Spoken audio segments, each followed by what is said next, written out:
Now we will quickly have a just an overview of the type of compressors. So as I told you, the centrifugal compressors are always multi-stage. Very rare it is a single stage.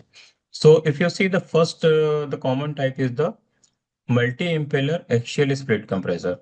Okay, multi-impeller means in the same casing, we are going to install the number of impellers. Obviously, there will be a limitation to the number of impellers because that is decided based on the rotor dynamics of the complete rotor. Okay, that we will not be covered under this session, but just for your sake of understanding, that is the limitation. Now, when we say the axial split compressor means what? If you see, these are the number of bolts. So this compressor casing, it is split into two halves. And this split plane, this is the partition line, it is showing the split plane. This is parallel to the shaft axis. So what we are doing here, we can, if you unbolt all these bolts, simply you can take out the upper half of the casing and you can take out the rotary component, which is a including the coupling. Obviously, the bearing housing and the seals also we have to. So the bearing housing are also in the two halves, so that can also be unbolted and we can take out. So this is the simplest construction for the multi-impeller axial split compressor, where it is a axial split. So this is the assembly, and I will just quickly take you to the cut section. So if you see around this periphery, now we have removed here the upper half of the casing, so we have access to the complete rotor assembly. This is the bottom casing. This is the complete rotor with the number of impellers. So this is the axial split. Similarly, the one more where the piping or the nozzle connections are on the bottom. So we can easily take out the upper half of the casing. So this is the one type. Then second is the multi-impeller radial split compressor. Now, if you see here in the previous, in this diagram, this plane, it is parallel to the shaft axis, means we are removing the upper half of the couplings from the top. But in case of the radial split coupling or radial split compressor, you see the number of bolts are in this plane. So this is perpendicular to the shaft axis. Shaft is still horizontal, but what we are doing, we are unbolting these bolts and we are taking this rotor assembly from the side. So basically the split is perpendicular to the shaft axis, and this is called the radial split compressor. So both the types of compressor have their own advantages as well as the limitations. So under what conditions we have to use, there are the certain code requirements also under specific cases. So that we'll see when we have the actual training program.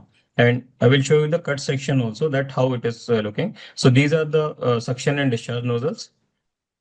Now this is the cut section of radial split compressor. Now this is the basically the double casing compressor.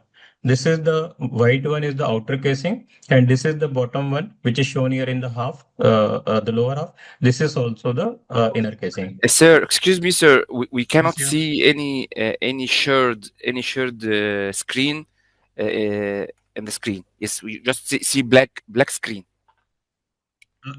Is it the everyone that you are not able to see the screen? Now Can it's I? okay. Now it is Now it is coming. okay. Yes, yes. Okay, Now so I I can think. see. Okay, so I think. Okay, there may be some issue for the internet at your end also. So just please check. Okay, it is good that you have just informed me. But everyone is able to see the screen now. Okay. Yes, yes. Yes, visible. Okay. So this is the radial split compressor. So there is a different construction. So obviously, when we have the different construction, each type of construction has the advantage as well as the limitation also. So based on the operating condition, space requirement, and other factors, we need to decide what is the right type of compressor we should offer to the end user or the client. And basically, this radial split compressor, which is a multi-stage, it is a double casing. So this is the outer casing and this is the inner casing. So sometimes we call it the barrel compressor also. Okay, so radial split compressor means it is a barrel type compressor.